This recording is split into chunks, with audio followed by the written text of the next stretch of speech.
Terima kasih Anda masih bersama kami. Pemirsa, ada seorang wanita yang ditemukan tewas di area persawahan di Sragen, Jawa Tengah. Korban yang berstatus sebagai janda ini diduga dibunuh oleh selingkuhannya. Korban merupakan seorang janda bernama Rosinta, 26 tahun, warga Geyer, Kabupaten Grobogan. Dibunuh selingkuhannya bernama Supri, 35 tahun, yang telah memiliki istri dan anak.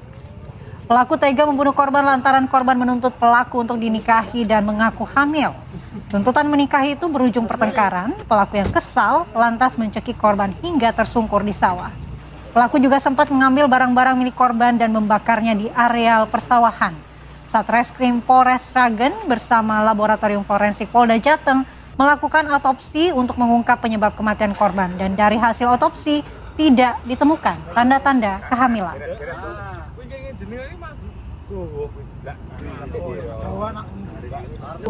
Yang ditemukan di TKP pertama. Kita akan mendalami motif dari pembunuhan ini dan juga bagaimana kronologi. Ada Kapolres Sragen, AKBP Dewiana Samsu, yang sudah bergabung melalui sambungan Zoom. Assalamualaikum, selamat pagi, Bu Kapolres. Waalaikumsalam warahmatullahi wabarakatuh. Selamat pagi. Ya Ibu, kita ingin tahu sebenarnya apa motif yang didapatkan oleh kepolisian terkait dengan pembunuhan yang dilakukan oleh selingkuhan dari korban. Ya, jadi kami jelaskan bahwa motif dari pelaku melakukan tindakan pembunuhan kepada korban yaitu bahwa korban saat itu ingin dinikahi, menuntut untuk dinikahi kepada pelaku karena korban mengaku sudah hamil selama 8 minggu. Namun pelaku menolak untuk menceraikan istrinya untuk menikahi korban, sehingga korban melakukan tindakan yang agresif dengan cara melempar handphone milik korban dan juga pelaku ke areal persawahan, kemudian juga melempar jaket dan juga sandal yang dikenakan oleh pelaku, sehingga pelaku tersulut emosinya, kemudian menggunakan tangannya mencekik korban dari arah belakang sehingga korban mati lemas dan terjatuh. Berarti Bu Kapolres bisa dibilang bahwa sudah ada niatan untuk mengakhiri nyawa dari korban ini, atau memang hanya tujuannya untuk melakukan kekerasan tapi ternyata kebablasan begitu? Ya, jadi ini tentu kami dalami lebih lanjut karena dari awal memang sebetulnya mereka berdua ini sudah tinggal di dalam sebuah rumah kos, di mana rumah kos ini disewa oleh korban di daerah Kecamatan Sragen, Kabupaten Sragen.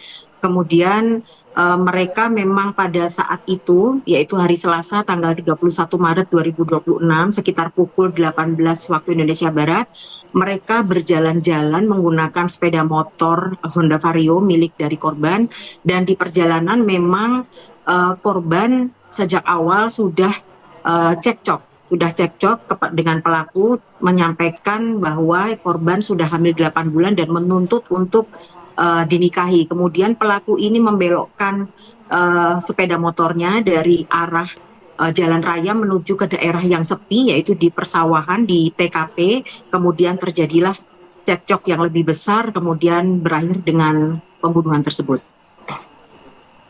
Iya, Bu Kapolres, sudah berapa lama sebenarnya pelaku dan korban ini menjalin hubungan, dan apakah akhir-akhir ini memang sering terjadi cekcok antara keduanya atau baru kali ini dan kemudian akhirnya berujung penganiayaan tersebut? Ya, jadi dari pendalaman terhadap pelaku yang dilakukan oleh penyidik kami, bahwa pelaku mengakui hubungan jalinan asmara antara pelaku dengan korban sudah terjalin kurang lebih 3 tahun. Mereka berkenalan awalnya melalui Facebook. Kemudian untuk cekcok sendiri, pelaku menyampaikan bahwa ini adalah cekcok yang paling besar yang terjadi di antara mereka karena korban menuntut untuk dinikahi dan menuntut untuk menceraikan istrinya, namun ditolak oleh pelaku. Oke, sudah 3 tahun berhubungan, berarti korban juga sudah mengetahui bahwa pelaku ini sudah berkeluarga begitu. Tuntutan untuk dinikahi ini baru sekali diminta atau memang sudah lama?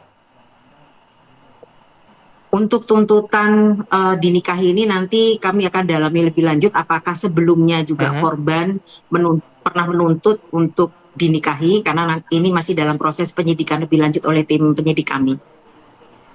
Iya, Bu Kapolres, lalu apakah korban ini yang tadinya mengaku hamil 8 minggu namun berdasarkan hasil otopsi tidak hamil, memang hanya dijadikan alasan saja untuk memaksa pelaku menikahi korban?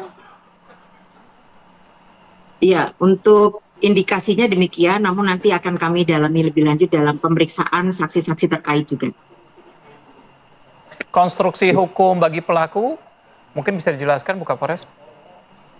Iya, jadi untuk pelaku kami kenakan pasal persangkaan alternatif yaitu pasal 458 ayat 1, ayat 3, atau pasal 459 atau pasal 466 ayat 3 Undang-Undang Nomor 1 Tahun 2023 tentang Kitab Undang-Undang Hukum Pidana dengan ancaman hukuman maksimal yaitu pidana penjara maksimal 20 tahun. Baik, terima kasih Ibu Kapolres Sragen AKBP Dewiana Syamsu atas waktunya di Apa Kabar Indonesia Pagi dan selamat beraktivitas kembali Bu Kapolres. Siap, terima kasih. Selamat beraktivitas. Assalamualaikum. Waalaikumsalam.